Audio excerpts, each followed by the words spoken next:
Hi there, I'm David Duncan and welcome to the golden years of Hollywood. Well, one of the most enduring and versatile talents in the history of the Hollywood film industry would have to be Charles Chaplin. One of the greats of the silent era, Chaplin was and still is the only star who actually built his own studio for his own film productions.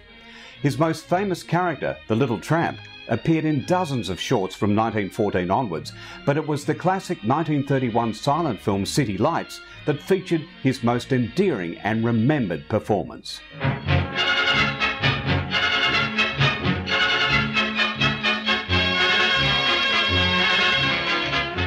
Written, produced, directed and starring Charlie Chaplin, the story of City Lights follows the Little Tramp's misadventures as he falls in love with a blind girl played by Virginia Cherrill, whilst also developing a turbulent friendship with an alcoholic millionaire played by Harry Myers.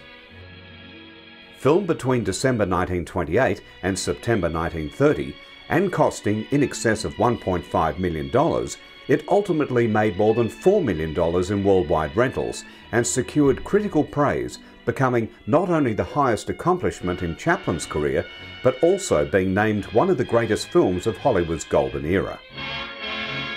Now, this was an amazing feat given the fact that sound films have burst onto the scene in 1927 with the release of Warner Brothers' The Jazz Singer, and by 1931 all studios were fully committed to only producing the new talkies.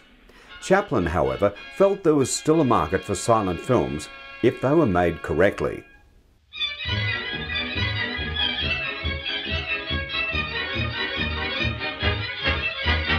After a funny opening scene in which we're introduced to the Tramp, we see Charlie trying to cross a street and, by way of doing so, steps into a stationary limousine, only to exit on the other side. Here we are introduced to a flower girl who mistakes the Tramp as a millionaire stepping out of his car. Upon buying a flower, the Tramp realizes that she is in fact blind. Struck by her beauty and innocence, he is instantly smitten.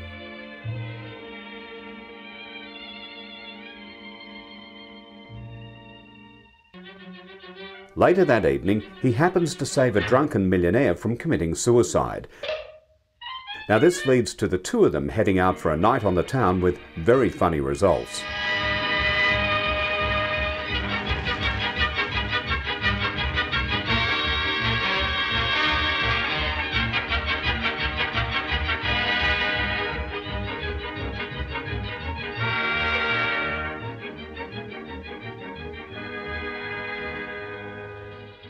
The next morning we see them drive home. Now this is in the day during Prohibition, when it was not so much of a crime to drive under the influence, but more of a crime to actually have a drink. However, arriving safely back at the millionaire's house, Charlie is not only given the car, but a handful of money, which he proceeds to give to the flower girl before offering her a lift home. Trouble arises as once the millionaire sobers up, he instantly forgets everything that's happened the previous night, including his new friend, the Tramp.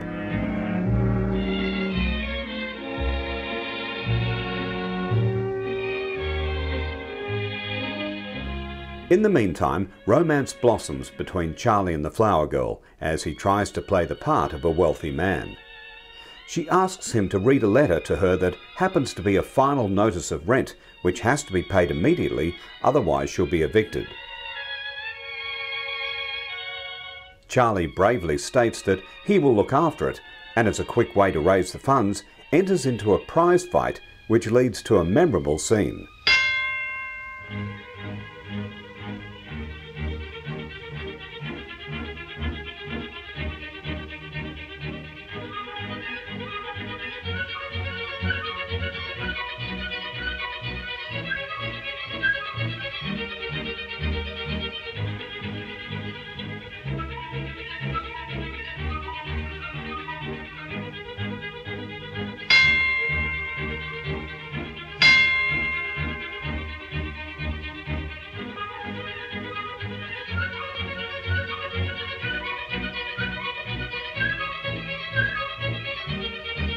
Unfortunately for Charlie, he only succeeds in getting battered and bruised.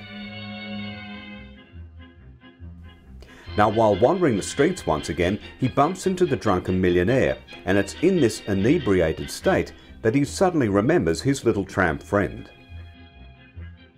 Inviting him back to his house, the millionaire gives Charlie $1,000 to help the girl receive the operation to restore her sight.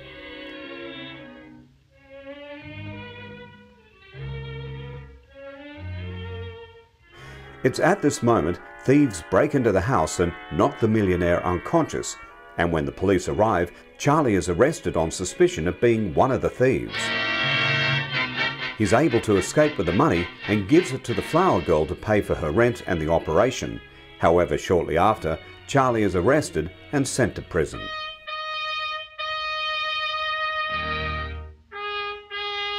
Now this leads to the final emotional moments.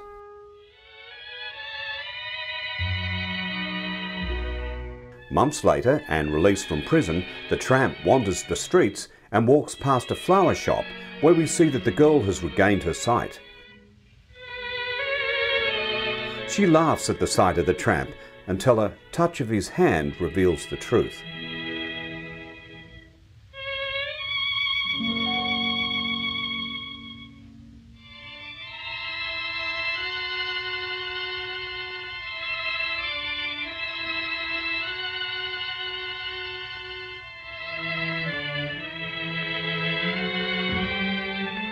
The fact that nearly 100 years later this simple and sentimental scene can still bring a tear to the eye is testament to the power of film. However, behind the camera there's nearly always a different story to be told. Chaplin was, even by his own accounts, a perfectionist, and he allowed himself the luxury to indulge. Even though the film was shot over the course of nearly 2 years, they actually only filmed for a total of 180 days. The scene near the beginning of the film where the tramp meets the flower girl was particularly difficult. It took a while for Charlie to be satisfied with the motivation of how she mistook him for a millionaire. It required days of shooting and many takes before he was finally satisfied. Now, the relationship between Virginia Cherrill and Chaplin was not friendly, and one day she arrived back late to the set and Chaplin fired her on the spot. Charlie fired me in the middle of the film. I was late coming back, probably from lunch, and he was kept waiting, which was not allowed. So he said I was spoiled and I obviously shouldn't be in films, and I was fired. He intended to replace her with the actress Georgia Hale, who he had worked with before on The Gold Rush, and he even reshot the final scene with Hale playing the flower girl.